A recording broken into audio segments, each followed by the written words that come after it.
Dear friends, our esteemed viewers, welcome to this last episode that is about the third pillar of Lent, almsgiving.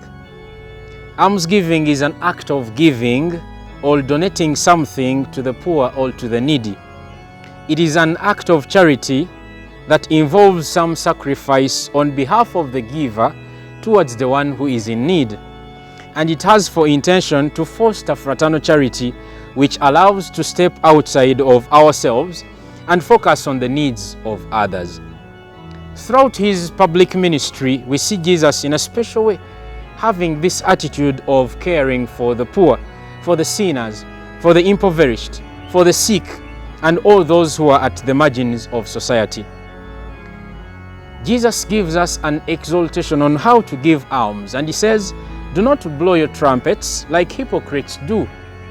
The treasury of the Temple of Jerusalem was located in the court of women, and within it, against the wall, were these chests or trumpets where contributions were placed and collected.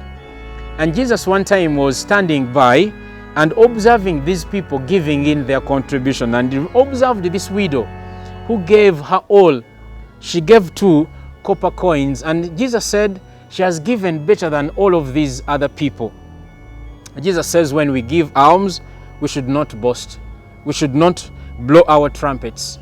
We should not praise ourselves. We should not do these before cameras to be seen and to win popularity. In the Old Testament, there is something called the legislation of the Jubilee. It is found in Leviticus chapter 25. Now, this Jubilee was supposed to be celebrated every 50 years by the Israelites. And in Scripture, the number 7 is sacred. 7th day of the week, you rest to celebrate the covenant. And the Sabbath day was given at the end of the Exodus event after the Israelites were redeemed from Egypt, so that they can remember the good tidings that the Lord had done for them. So, the 7th day is supposed to be kept holy, and even the 7th year is as well holy. It is from here that we get the sabbatical year, a year of rest, a year of recharge. But for the Jews, my dear friends, if you take 7 and you multiply it by 7, you get 49. So every 49th year, they were meant to prepare for the Jubilee year, that is the 50th year, while doing 3 things. 1, they were supposed to release all debts. All debts were cancelled that year, and they were cancelled forever. Secondly, anyone sold into slavery, if you had a debt that you could not meet, and then you were sold in recompense or in compensation for that debt, all slaves were liberated for that Jubilee year. And lastly, family land is also returned. Every family was given a portion of land by Moses in the book of Numbers. But for instance, if the father could drink the family land, this could lead into family poverty and perpetual cycle of poverty, especially when Israel was an agrarian economy. So for that Jubilee year, whoever took anyone's land for debt they could not pay, the land was supposed to be returned to that family. Now, this Jubilee year, my dear friends, is supposed to be understood and celebrated in the context of the Exodus. What does these 3 things mean? These 3 things of returning of land, of returning of slaves, and even cancelling of debts. This is exactly what Yahweh has done for Israel. Israel was once in slavery. Israel was once lost in Egypt. Israel was once homeless. And then they are forgiven their debt of sin and restored back to their land of inheritance. And these are the same things that the Israelites were called on to by Moses to observe internally for recourse to the poor. Israel was to imitate God. Israel was to imitate what Yahweh has done for them. And Jeremiah chapter 4, Jeremiah notices that Israel fell into captivity to the Babylonians simply because it failed to practice the Jubilee. There are so many exaltations from the Bible concerning this pillar of almsgiving, but I can give you a couple of them. The Hebrews or the Israelites had a law which ensured that The gleanings from the harvest should be left to the poor in the field and in the vineyards, such that the poor can also come and collect something after harvesting. And then whoever is kind to the needy honors God, and whoever refuses to give alms to the poor brings retribution to themselves. When someone is reduced to poverty, welcome them into your home. This is in Leviticus chapter 25.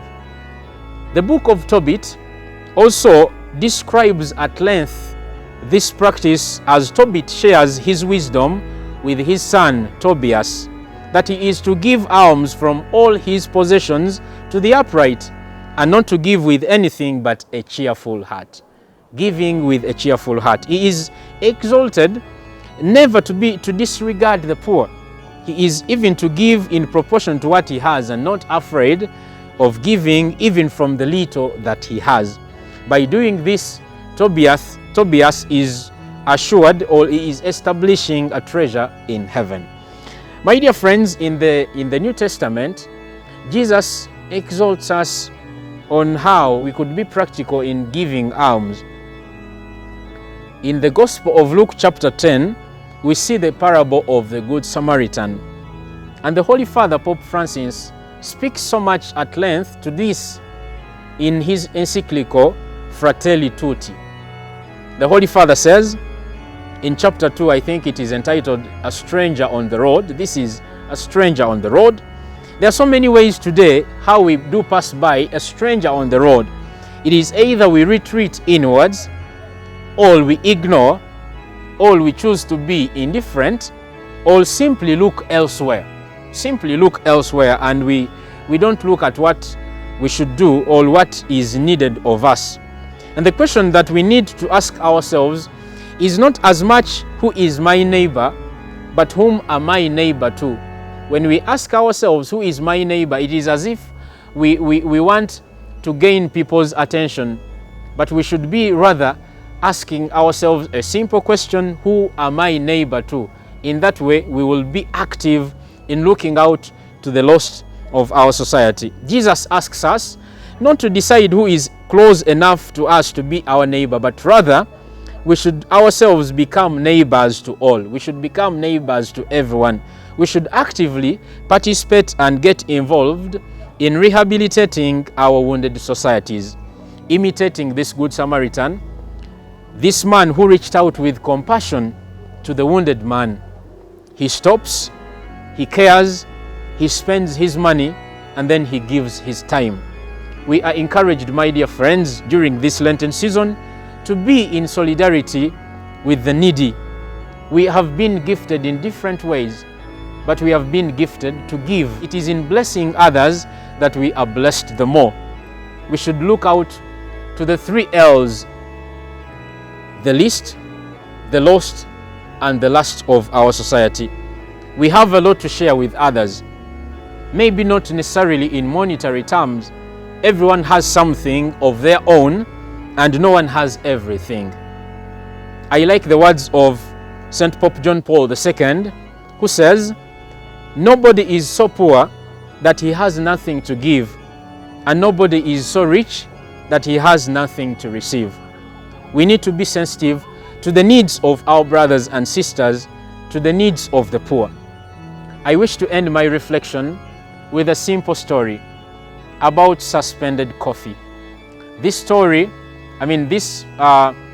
concerning suspended coffee began in Naples, and this is about a certain coffee shop that was accustomed to selling coffee.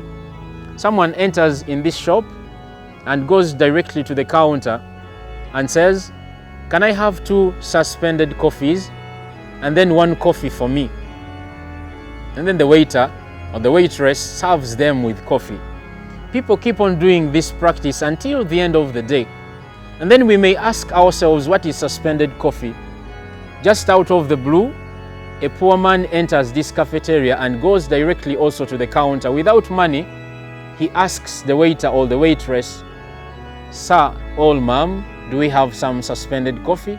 This is coffee that was bought by people who had something, that they are also caring for others. My dear friends, one small act of charity, I assure you, can make a difference in someone's life.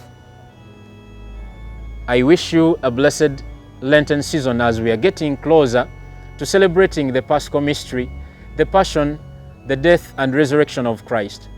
Let us continue to be charitable. Let us love our brothers and sisters. Let us reach out to those who are in need of us.